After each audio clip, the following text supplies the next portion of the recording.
Olá, você que está conosco, esse é o nosso 7º encontro Biologia Arrasa Enem 2015. Esperamos encontrá-lo, obviamente, estudando e, claro, esperamos que você tenha um desempenho muito bom no Enem de 2015. E por isso nós vamos continuar revisando aspectos da biologia, aspectos básicos que vão fundamentar os nossos encontros quando nós nos reunimos por área na ciência da natureza, que forma a tríade com a química e também com a física. E, claro, esperamos que você esteja conectado conosco, curtindo as aulas e participando de forma efetiva, lendo aquilo que é importante e, claro, anotando as nossas dicas para que você tenha um desempenho bastante significativo. Hoje a gente vai trabalhar mais um pouquinho, então acompanhe conosco na tela o Enem 2015, Arrase no Enem 2015. Vamos lá então acompanhar um pouquinho dessa biologia tão maravilhosa aí. A nossa aula hoje é sobre sistema circulatório. Ou seja, vamos falar um pouquinho sobre a fisiologia. Fisiologia é o estudo do funcionamento. Então, quando falamos em fisiologia, falamos dos mecanismos de funcionamento do nosso corpo. Nosso corpo, claro, formado por células que unidas formam tecidos, tecidos formam órgãos, órgãos formam sistemas, e esses sistemas, ou aparelhos, como eram chamados, nós vamos estar destrinchando com vocês ao longo das nossas aulas do Enem. E claro, vamos ver o primeiro sistema, que é o sistema circulatório. Sistema circulatório, ou também chamado de sistema de transporte. Você pensar, mas sistema circulatório de transporte faz o quê? Quais seriam as funções? Basicamente, nós temos no sistema, a princípio, o coração e alguns vasos. Quais são eles? Artérias, veias e capilares. É um sistema, portanto, formado por poucos órgãos, mas fundamental por quê? Porque ele é um sistema integrador. Então acompanhe conosco na tela, vamos dar uma olhadinha aqui. Sistema circulatório ou cardiovascular, sistema humano, usado o termo cardiovascular. Ele é um sistema formado por tubos, como havíamos comentado, então você pode destacar aqui, nós temos os tubos, e também temos uma bomba que é o coração. De um modo geral, o sistema, quando ele vier representado para você numa figura colorida, você observa que de um lado ele vem de uma cor avermelhada, então aqui você observa que é vermelho e aqui você observa que é azul.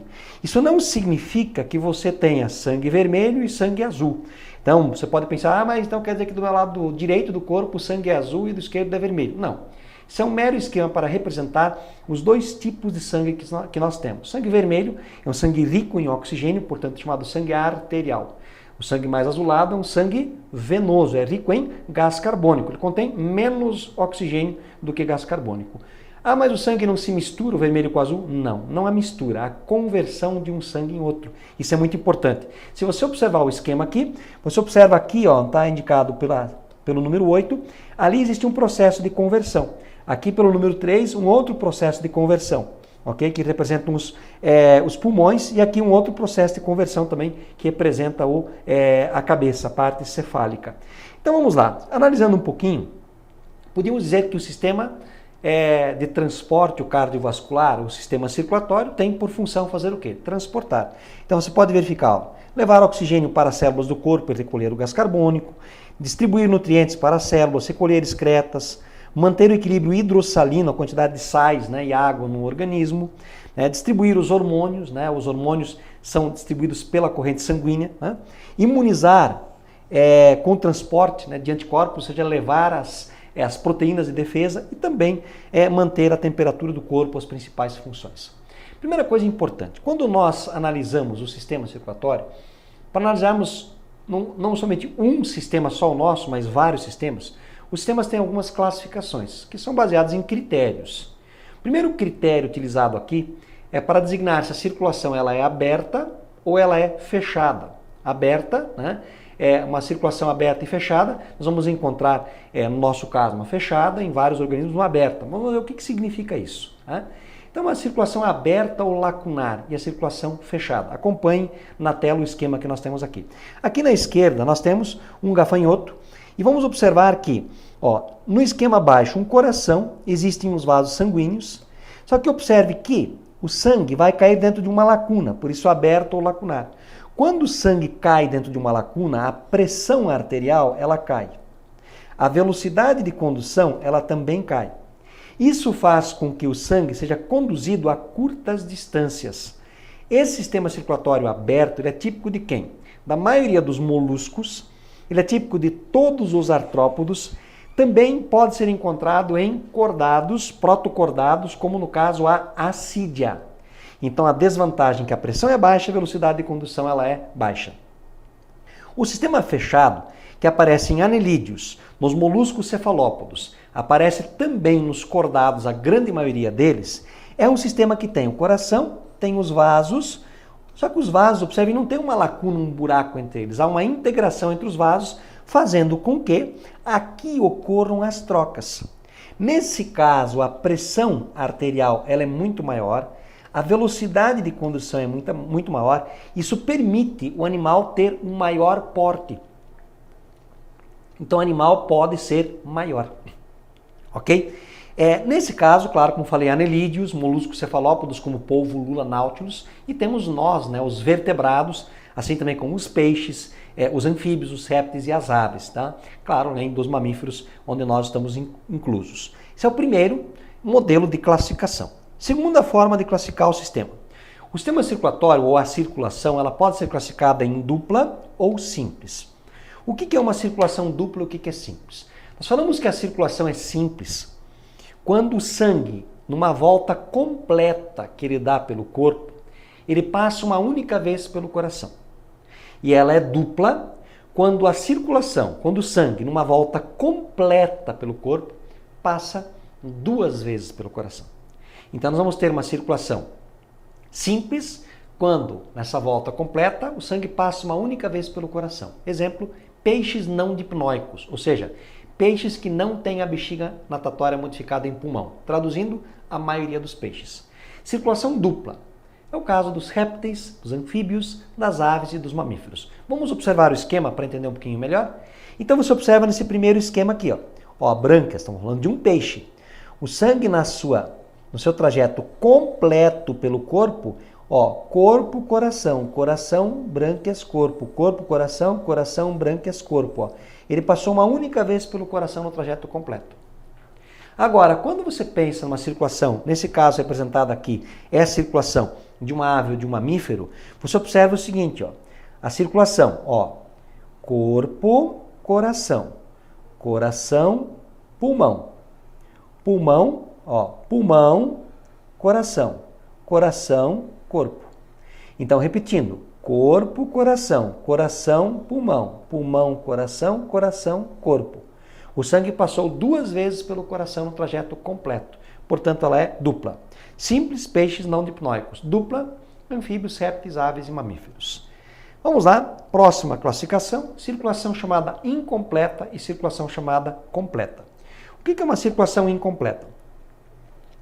Incompleta é quando o sangue venoso, ou seja, aquele que é rico em gás carbônico, que é representado em azul nas figurinhas, ele se mistura com o sangue arterial, que é rico em oxigênio. Portanto, se a mistura, a oxigenação passa a ser menor. Isso é muito comum em animais chamados animais pecilotérmicos e ectotérmicos. Animais que a temperatura do corpo varia em função do meio. Eles buscam uma fonte externa, que geralmente é o sol, ou uma água para poder esquentar ou esfriar. Portanto, nós vamos ter um ganho de oxigênio menor. Consequentemente, o metabolismo desses animais ele acaba sendo menor. Isso não seria possível, por exemplo, ter num animal que é homeotérmico, onde a taxa metabólica é elevadíssima para manter a temperatura do corpo praticamente constante, que é o caso das aves e é o caso dos mamíferos. Acompanhe. Circulação incompleta, portanto, há mistura. E você observa que essa mistura, aqui nós temos o caso do coração de um anfíbio, ela acontece aqui dentro do coração. De um lado, temos o sangue venoso, do outro arterial, a mistura acontece aqui dentro. Seguindo. Circulação completa é quando não ocorre a mistura. Não ocorre a mistura porque o coração é totalmente septado. Então, de um dos lados do coração, o sangue é arterial, como é o caso aqui, está em vermelho. Do outro lado, ele é venoso. Não há mistura de sangue venoso e arterial. O ganho de oxigênio, portanto, acaba sendo bem maior. Isso é comum em aves, mamíferos e os peixes, né? Tanto os peixes, né, dipnoicos quanto os não dipnoicos, né? Nós vamos ter, tanto os não dipnoicos, de modo especial, desculpem, né, que vão ter essa não mistura de sangue venoso e arterial. Agora, vamos analisar os vasos. Como eu falei, o sistema é formado por um coração e pelos vasos. Então, olhem só, nós temos 3 tipos de vasos. O primeiro vaso que está aqui representado é uma artéria. Você observa que essa artéria ela tem uma capa de tecido conjuntivo, tem uma capa de músculo liso bastante espessa e tem um endotélio. Você observa que a veia também tem a capa de tecido conjuntivo, o músculo liso não tão espesso e também tem o endotélio. Você vê que a primeira diferença é que a artéria ela acaba sendo mais musculosa que a veia. Outra coisa importante, você observa que aqui, ó, na saída, né, você vê que essa veia ela tem válvula. Então as veias têm válvulas para impedir o retorno venoso, o retorno de sangue. Enquanto que as artérias não têm válvula, exceto na saída da aorta e da pulmonar, a válvula aórtica e a válvula pulmonar. Outra coisa muito importante, a veia, muito importante você grifar isso, a veia sempre chega ao coração. Então a veia, ela chega ao coração. Enquanto que a artéria sempre sai do coração. Então o sangue que chega ao coração chega através de veias. O sangue que sai do coração ele chega através de artérias. E uma coisa muito interessante, ó. Creio que você ouviu falar, veia transporta sangue venoso, artéria, sangue arterial. Veia transporta normalmente sangue venoso. Agora, quando a veia tiver no final o nome pulmonar ou umbilical, é uma exceção. A veia umbilical e as veias pulmonares transportam sangue arterial. Agora, a artéria, da mesma maneira. A artéria, de um modo geral, as artérias transportam sangue arterial. Quando a artéria tiver o nome no final, pulmonar ou umbilical, é uma exceção, transporta sangue venoso. Então, as duas artérias umbilicais e a artéria pulmonar transportam sangue venoso. Ok? Então, as diferenças básicas aí. Tá? Por que a artéria é mais musculosa que a veia? Como ela sai do coração, ela tem que suportar maiores pressões.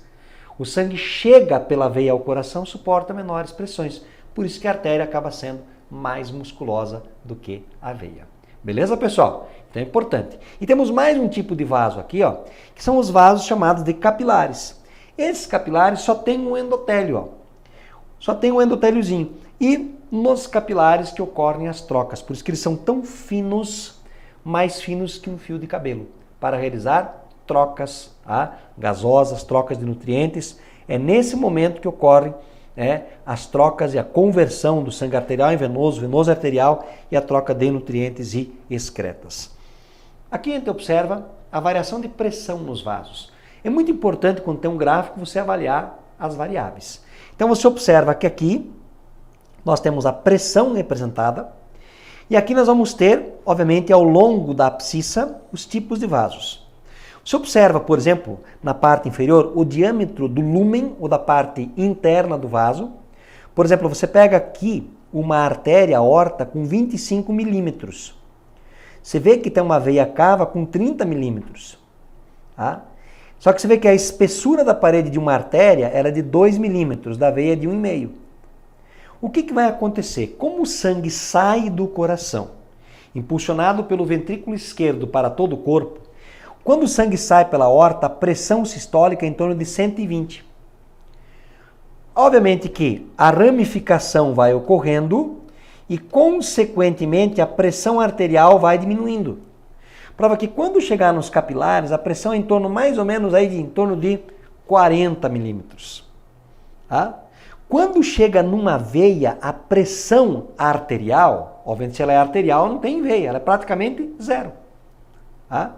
Então, aqui você tem um dado bem interessante. A pressão sistólica, quando o coração contrai, ela é em torno de 120 milímetros de Hg, ou 12 centímetros de Hg. Quando o coração relaxa, nós temos a pressão diastólica. A pressão diastólica é em torno de 80 milímetros de Hg. Essa é a famosa pressão. 120 por 80, 12 por 8 e etc. Tá? Então, a pressão na veia é praticamente zero. A veia tem velocidade, mas não tem pressão. Tá?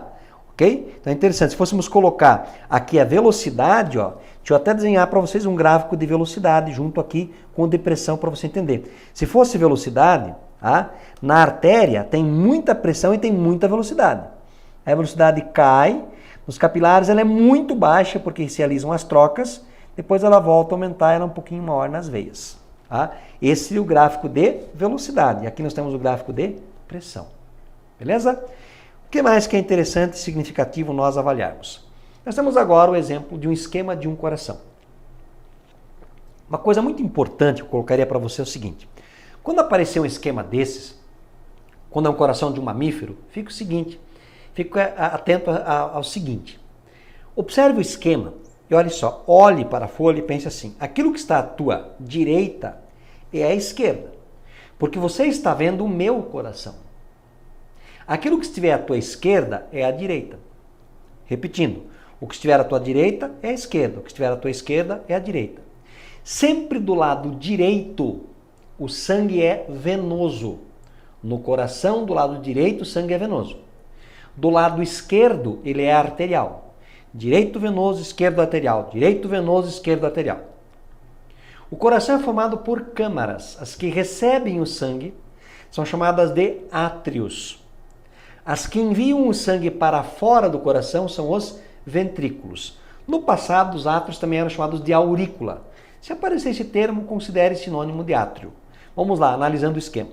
Então, se você olhar aqui, ó, aqui nós vamos ter o átrio direito.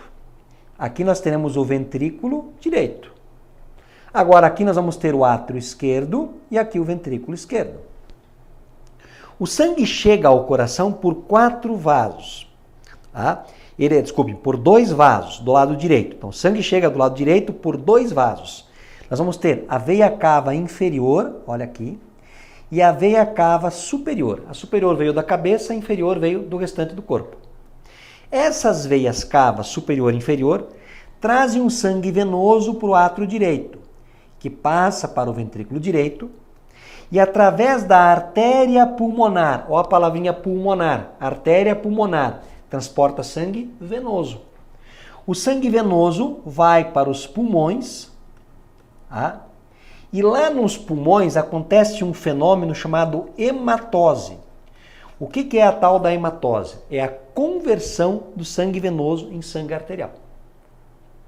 Então nós vamos ter, ó, repetindo, veia cava superior e inferior, trouxeram sangue venoso, do lado direito é venoso, para o átrio direito, ventrículo direito, artéria pulmonar, pulmões, aconteceu a hematose. Então, desse lado aqui, do lado direito, o sangue é venoso. Do lado esquerdo, o sangue é arterial. Então, aconteceu a hematose, o sangue se tornou oxigenado e o sangue vai retornar ao coração. Se ele retorna, se ele chega ao coração, é por veias. Por 4 veias. Ó, as chamadas veias pulmonares, 2 de cada pulmão. O sangue vai desembocar no átrio esquerdo, ventrículo esquerdo, e é impulsionado pela artéria aorta, a maior artéria do nosso corpo, para fora. Ou seja, para todo o corpo. Então ele vai chegar pelas veias pulmonares, arterial, átrio esquerdo, ventrículo esquerdo, artéria aorta e vai para todo o corpo. Tá? Interessante o seguinte, observando esse mesmo esquema. Você observa que aqui entre átrio direito e ventrículo direito, aqui existe uma válvula. Essa válvula chama-se tricúspide, ela tem 3 cúspides, é como se fossem 3 bolsos ao contrário. Ela impede o refluxo, o retorno. Do lado esquerdo você tem uma válvula bicúspide. Essa válvula também é chamada de mitral. Ela tem a mesma função, impedir o refluxo. Na saída da artéria pulmonar e da artéria aorta, existiam as válvulas que antigamente eram chamadas de válvulas semilunares. Hoje a gente chama de válvula aórtica e válvula pulmonar, que também impede o refluxo. Quando qualquer uma dessas válvulas falhar, existe a possibilidade de sopro. Isso faz com que o débito cardíaco seja abaixo do normal. Por exemplo, existe uma quantidade de sangue que tem que ser mandada por minuto para o corpo. Aí quando o ventrículo esquerdo contrai, o sangue tem que ir para a artéria aorta e ser distribuído. Quando a válvula falha, uma parte do sangue do ventrículo esquerdo volta para o átrio esquerdo e não vai para a artéria aorta. Isso gera um sopro, que geralmente vai fazer com que a pessoa canse mais facilmente. Nesse caso, o médico avalia o que é necessário, usa até uma intervenção cirúrgica para substituir e fazer o que a gente chama de válvuloplastia. Trocar a válvula, colocando uma de porco, de boi, ou metálica, ou plástica, aí claro, é uma questão clínica. Então, sopro é quando falha alguma válvula. Outra coisa significativa aqui, ó, deixa eu colocar embaixo aqui o esquema para vocês. Ó. Ou ao lado aqui que tem mais espaço. Então vamos imaginar o seguinte, ó, qual que é o trajeto do sangue? Então o sangue vai chegar no átrio direito, vai passar para o ventrículo direito. Do ventrículo direito vai para os pulmões, acontece a hematose, vai para o átrio esquerdo. Do átrio esquerdo para o ventrículo esquerdo. Vamos dar o nome dos vasos. Chegou no átrio direito através das veias cavas. Encontrou no meio do caminho uma válvula, que é a válvula tricúspide. Ventrículo direito para os pulmões, vamos encontrar aqui, ó, a artéria pulmonar. Nos pulmões, aconteceu a hematose e volta para o átrio esquerdo, através das veias pulmonares. Lembrando que na artéria pulmonar tem a válvula pulmonar. E aqui, né, vamos encontrar os pulmões, a veia pulmonar, o átrio esquerdo, para o ventrículo esquerdo, a válvula bicúspide ou mitral. Ventrículo esquerdo, a artéria aorta. Temos aqui a válvula aórtica. E aí vai para todo o corpo e volta ao coração pelas veias cavas. Esse é o trajeto completo. Nós costumamos dizer o seguinte, ó, observem aqui, que existe a pequena e a grande circulação. A pequena circulação é aquela que ocorre entre o pulmão e o coração. Então o trajeto é pequeno. Então observem só, ventrículo direito, artéria pulmonar, pulmões, veias pulmonares, átrio ou aurículo esquerdo. Ventrículo direito, pulmões, átrio esquerdo. Esse é o trajeto pequeno.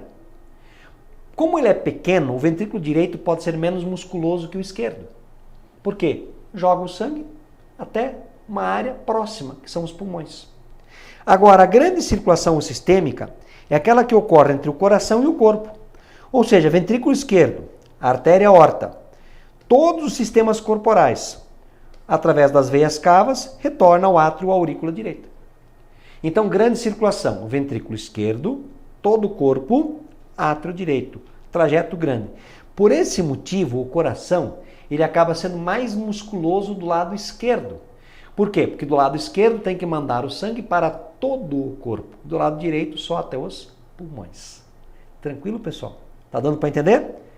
Fácil, né, gente? Então, vamos continuar aí. Outro aspecto que eu coloquei interessante,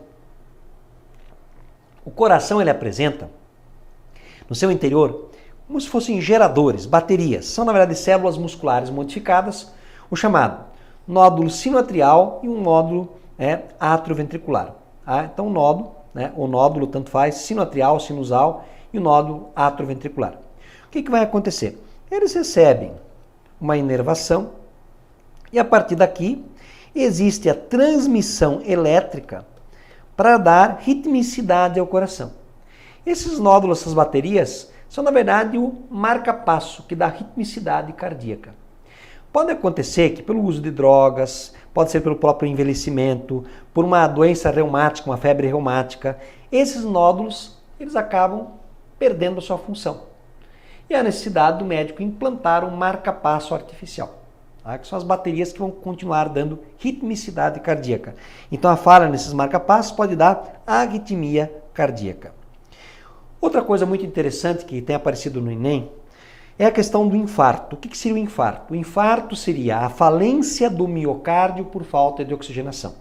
Você observa aqui uma área infartada. Se for uma artéria coronária de grosso calibre, geralmente é fatal. Se for menor, é possível, né, salvar o indivíduo. Ou se ela não rompeu, ela só está entupida, como mostra aqui a figura, por pelotas de gordura formando os ateromas, os trombos, é possível desobstruir ou desviar desta artéria. Então, olha só, agora um grande risco. Todo mundo já ouviu falar do LDL, do colesterol, né? O mau colesterol, que é, né, do mal, né? O mau colesterol, que é do mal, né? E o HDL, que é o bom colesterol, que é do bem. O LDL é mais ou menos assim, imagina aqui um rio e a correnteza tem que ir nesse sentido. O LDL é uma lipoproteína de baixa densidade, é como se eu jogasse isopor sobre esse rio e o isopor vai se acumulando aqui. Tá? Vai se acumulando e vai gerando sujeira sobre o rio. O HDL é como se fosse um faxineiro. É como se eu colocasse aqui uma madeira, uma tora de madeira que vem aqui e limpa todo esse vaso. Vai limpando o vaso. Tá? Agora, quando a pessoa tem uma alta de, olhem só, de HDL e uma baixa de LDL, O risco de ficar sujeira aqui é mínimo, portanto, há um pequeno risco de infarto. Quando a pessoa tem uma alta de LDL, do pau de enchente, do isopor, entre aspas, e baixa de HDL, o risco de infarto é grande. Então, repetindo, muito HDL, pouco LDL, risco de infarto baixo. Muito LDL, pouco HDL, risco de infarto alto. Ok? Beleza, pessoal? Então, interessante isso. Vamos ver aqui algumas questões para terminarmos a nossa aula de hoje. Diz assim: o coração humano tem sido alvo de estudos de engenharia para a produção de dispositivos alternativos que ajudem a resolver as dificuldades decorrentes dos transplantes naturais. Embora existam hoje corações artificiais, nenhum deles substitui o original à altura do seu funcionamento. Alguns detalhes mecânicos são fundamentais para o seu perfeito funcionamento. Assim, na construção de um protótipo mais parecido com o coração humano, é necessário considerar, na construção de um protótipo mais parecido com o coração humano, é necessário considerar: as válvulas devem impedir o retorno do sangue dos ventrículos para os átrios. Olha só o coração aqui. Tá? Então aqui, ó, átrio direito, átrio esquerdo, ventrículo direito, ventrículo esquerdo. Aqui nós temos válvula aqui também. As válvulas devem impedir o retorno do sangue dos ventrículos para os átrios. Sim, beleza, verdadeiro.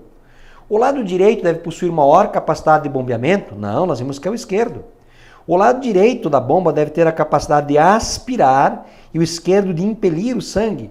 Quem aspira são os átrios e tem dos dois lados. Quem vai impelir o sangue são os ventrículos e também tem dos dois lados. Portanto, falso.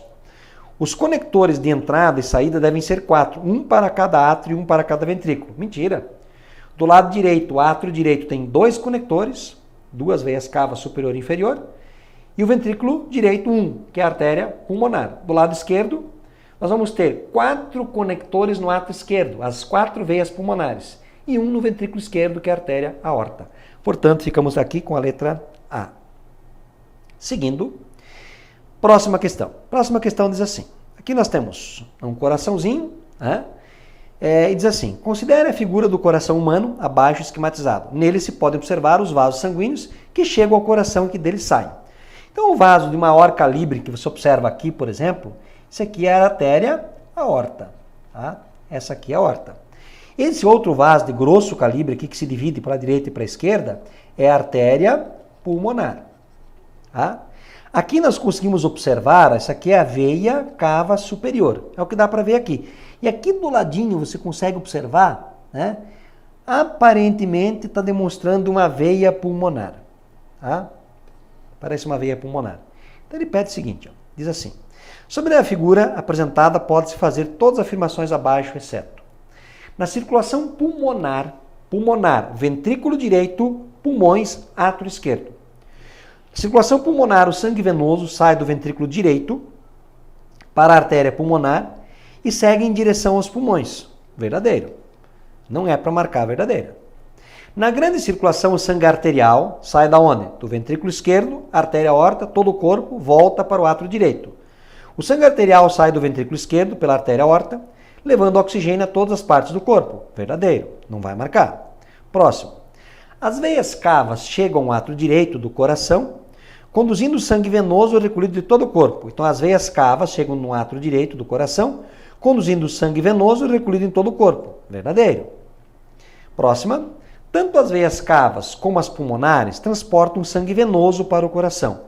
Veias cavas, sangue venoso. Pulmonares, exceção. Sangue é arterial. Portanto, falsa, a letra E é essa que você vai marcar. Outro esquema foi o mesmo que nós trabalhamos aqui. Diz assim, ó: o esquema a seguir mostra a estrutura dos diferentes componentes no sistema circulatório animal. Então você observa aqui a artéria, observa aqui a veia e aqui os capilares, com todos os detalhes que nós já trabalhamos. Diz assim: o esquema a seguir mostra essa estrutura, né, dos diferentes componentes de um sistema. Observando o esquema de acordo com seus conhecimentos, assinale a afirmativa incorreta. Então, vamos lá, ele quer saber a incorreta. O esquema representa um sistema circulatório fechado. Tá? Então, se nós voltarmos aqui, é um sistema fechado? É, o sangue não sai do sistema, portanto é fechado. Beleza? A adrenalina pode provocar o relaxamento do músculo liso das artérias. A adrenalina é um hormônio liberado pela suprarrenal que vai atuar no momento de susto, de medo, de pânico, de agito. Provoca taquicardia. Taquicardia. Ou seja, o coração bate acelerado. Então, batimento cardíaco acelerado. Portanto, relaxamento? Não. Contração. Falso. Essa você vai marcar, tá? Seguindo. As válvulas são importantes para direcionar o fluxo sanguíneo para o coração. Sim, se elas não existissem, podia acontecer mistura de sangue. A pressão sanguínea é reduzida drasticamente na rede capilar. Claro, porque lá ocorrem trocas e são vasos finos. E a rede é grande, né? E, portanto, ficamos com a alternativa errada, voltando aqui à letra B, que é a alternativa errada. Adrenalina pode provocar relaxamento? Não. Aceleração. Esta foi a nossa aula de número 7. Um grande abraço a todos e até o nosso 8º encontro. Não esqueça, arrasa no Enem 2015. Nós estamos torcendo por você. Bons estudos.